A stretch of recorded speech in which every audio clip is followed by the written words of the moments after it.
আসসালামু আলাইকুম।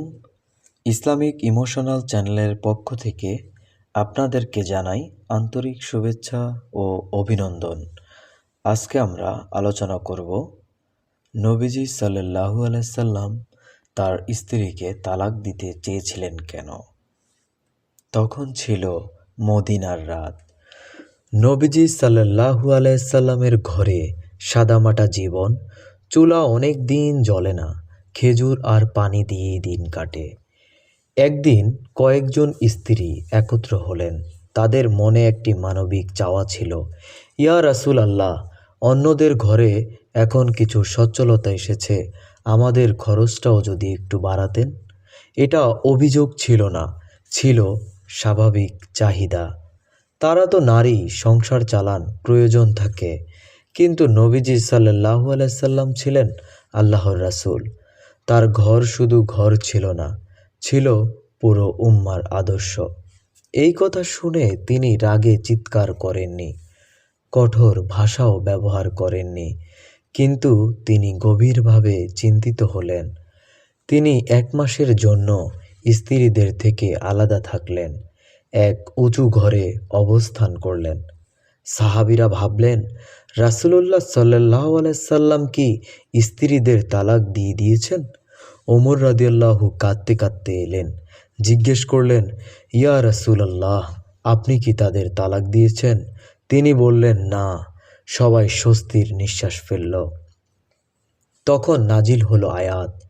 আল্লাহ বলেন, সূরা আহজাব, তুমি তোমার স্ত্রীদের বলো, যদি তোমরা দুনিয়ার জীবন ও তার সৌন্দর্য চাও তবে এসো, আমি তোমাদের সুন্দরভাবে বিদায় দেব।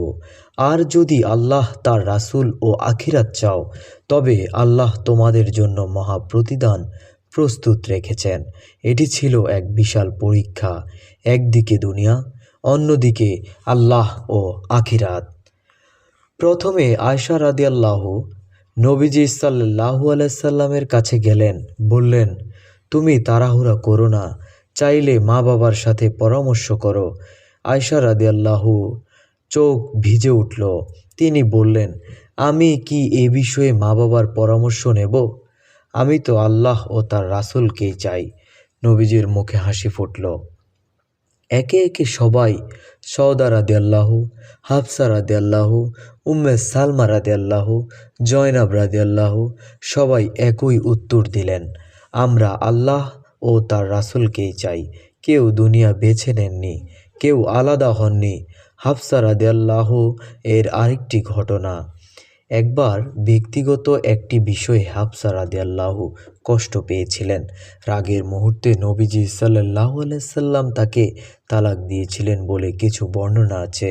কিন্তু জিবরাইল আলাইহিস সালাম এসে বললেন, হাফসাকে ফিরিয়ে নিন। তিনি অধিক রোজাদার, অধিক নামাজি এবং জান্নাতে আপনার স্ত্রী হবেন। নবীজি সাল্লাল্লাহু আলাইহি সাল্লাম তাকে ফিরিয়ে নিলেন। আবার সংসার চলতে লাগলো।